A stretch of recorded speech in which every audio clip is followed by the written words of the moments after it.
Hey everyone, RogueGold here. Welcome back to The Division 2. And today, it has been a chaotic past couple of days in the world of The Division. Things had been relatively quiet for a few weeks, and then bam, new Division 2 event, season finale about to drop. The PTS for next season is underway. So, in today's video, I just wanted to provide a quick recap on everything important that went down over the past couple of days, cover all of the new content that is releasing in-game tomorrow, and mix in some very interesting behind-the-scenes developments that have been happening, notably from Ubisoft's latest earnings call, which we didn't even get a chance to cover yet due to everything else that has been going on. We're rolling it all into one in this video, so I hope you're able to keep up. We'll get right to it. If you enjoy this one and you want to stay looped in on all things Division moving forward, then be sure to subscribe. A major shout out and thank you to all of our channel members. I could not do what I do without you all showing up to support each and every month, so thank you so much for that. Timestamps will be down below for each section that we're going over, but without further ado,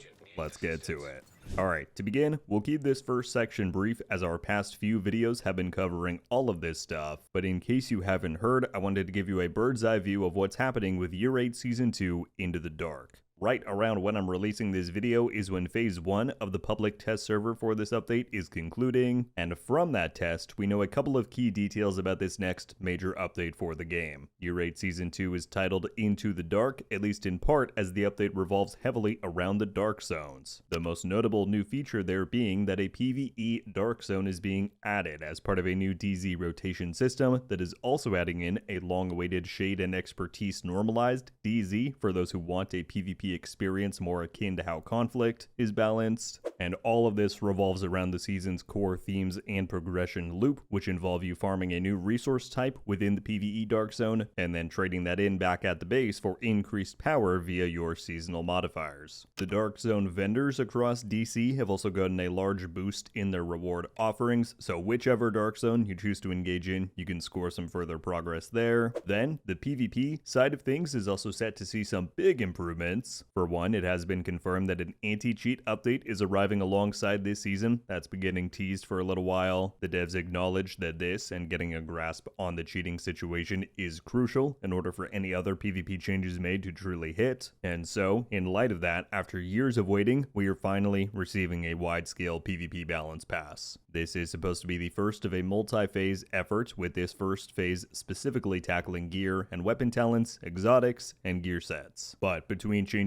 to core strength, Umbra, the capacitor, the bighorn, almost no talent in the game was left unchanged, with 33 total pages of notes. It is a ton. I'm very optimistic that this can be the turnaround PvP needs to start finding its fun again. I'll leave a full link for the patch notes down below in case you want to go and read through them all for yourself. As for what is next for Year 8 Season 2, the devs did heavily hint that a PTS Phase 2 is likely. That should be here within the next week or two, with changes following Phase 1, and then the full launch of the update is expected around mid to late June. So, not long to wait at all. Year 8 keeps on chugging. Let's then take a quick step back into last week, where Ubisoft held their year-end earnings call, highlighting the most notable company activity and game performance from the prior fiscal year. I had intended to cover this in a more standalone manner when it dropped, but again, things got busy real fast. There wasn't anything earth-shattering shared here, but absolutely some interesting tidbits. For one, they highlighted the Division 2's performance across the year, noting over double year-over-year revenue thanks to the momentum started with Battle for Brooklyn's released towards the beginning of the fiscal year, and concluding with the very successful anniversary update this past March. All of that upturn led to increased funding and investment in the game, which is how we are now seeing Year 8 deliver so much more content that we had grown accustomed to over these past several years. They did briefly mention the Division resurgence, given that it only launched 2 months ago, confirming that alongside Rainbow Six Mobile, it has had a slow start, yet noting positive reception among players that it did draw in.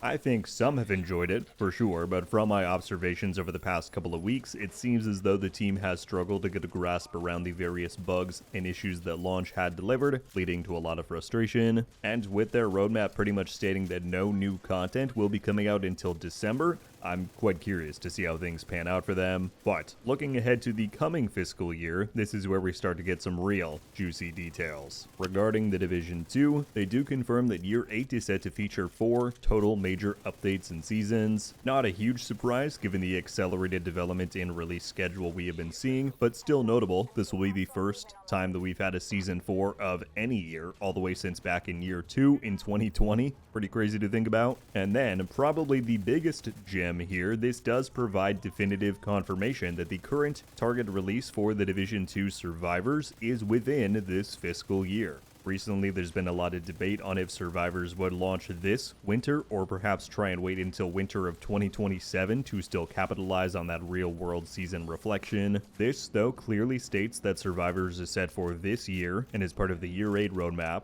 And so that means that, for now, expect to see the Division 2 Survivors launch sometime within the next 10 months, as Ubisoft's fiscal years run from April 1st to March 31st the following year, meaning that by March 31st, 2027 at the very latest, we should have Survivors in our hands. Of course, that is barring any development hell or delays. Please, Massive, I need y'all to score a win on this one after Heartland. I don't think I could take another hit like that. But that was all of the major Division-related information in here. They do share some far future plans in here as well, noting releases all the way through 2029. In light of the company's current mass restructuring that they're going through, they expect to see very little short-term return, but are expecting longer-term value to grow from all of this. The reason why I bring this up is that they cite major brain releases from Assassin's Creed, Far Cry, and Ghost Recon as spearheading growth in these fiscal periods, and that has led some to say, I've seen, oh, Division 3 no sooner than 2030 confirmed. I don't think you can conclude that from this at all. Is it a possibility?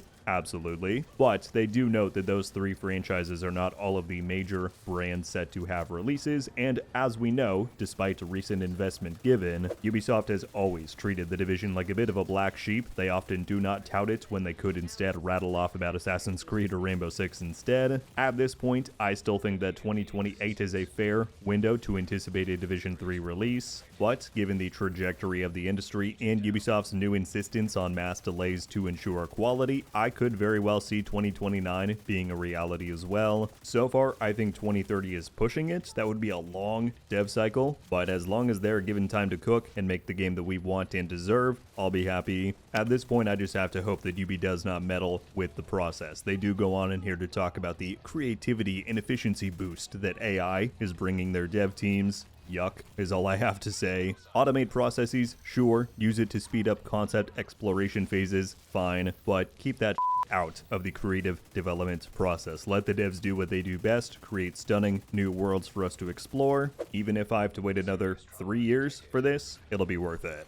Alright, finally, let us then move on to what is right around the corner. Tomorrow, the live Division 2 game is receiving a pretty substantial content drop. So let's go down the list of what's coming. The biggest highlight here is the fact that this season's finale mission is unlocking. We actually know very little about this thing heading in terms of what the lore setup is, who our target may be, what location the mission will be at, but we've got less than 24 hours until we find out. This teaser image is really all that we have. This was shown on a dev stream last week. From the armor on this guy, it appears very similar in style to the BTSU Team 9 foes that we faced down in Retaliation this season. That's led to speculation that this could be the director figure that we've heard in some associated comms. As I said, we'll find out soon enough. Despite us knowing very little about the mission, though, we do know the pinnacle reward that is in store for us, and that is a new exotic pistol called the Whiplash. Its talent is called Faster Than Reloading, and it reads, having this weapon holstered for 5 seconds reloads and primes it. While primed, swapping to this weapon reloads your primary and secondary weapons and grants 20% rate of fire and 50% weapon damage until its magazine is emptied. Reloading or swapping away from this weapon before its magazine is emptied will remove its stat bonuses. Now, I know there are a good number of you out there who are skeptical on this one, mostly on the merits of it being a pistol and having to compete with the quick step, which is very fair. I'm curious to play around with it though. I liked it back in the PTS. I do think the reloading aspect here could be beneficial.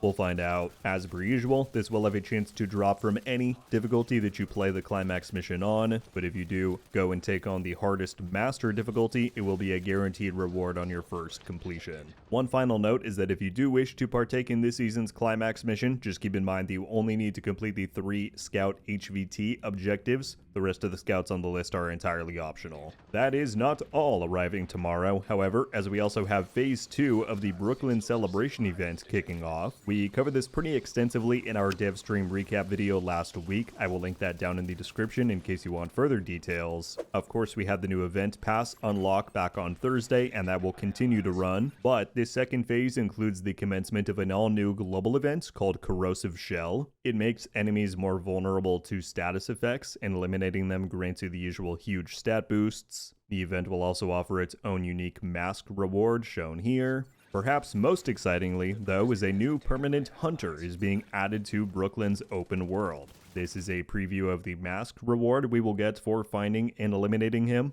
And other than a clue they gave to him potentially being located in Brooklyn's underground areas, we're heading into this blind. We'll need to solve whatever puzzles are in place to get him to spawn, much like all of the other hunter bosses that we get. So I'm very excited to see the community mobilize on solving that one. It's always a fun time. So yeah, season finale mission, new exotic, new global event, a new hunter. There's going to be a lot to sink our teeth into this week, so stay tuned for more on all of it over the coming days.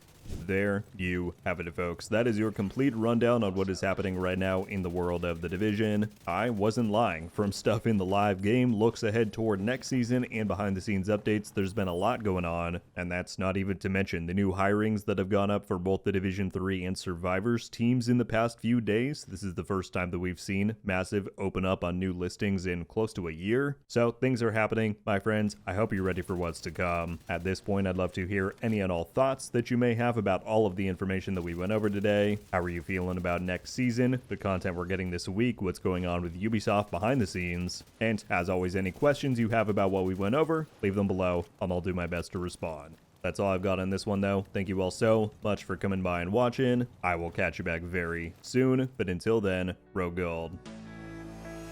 Ow. Oh! We just got a Ravenous! Haha! I might not be friendly.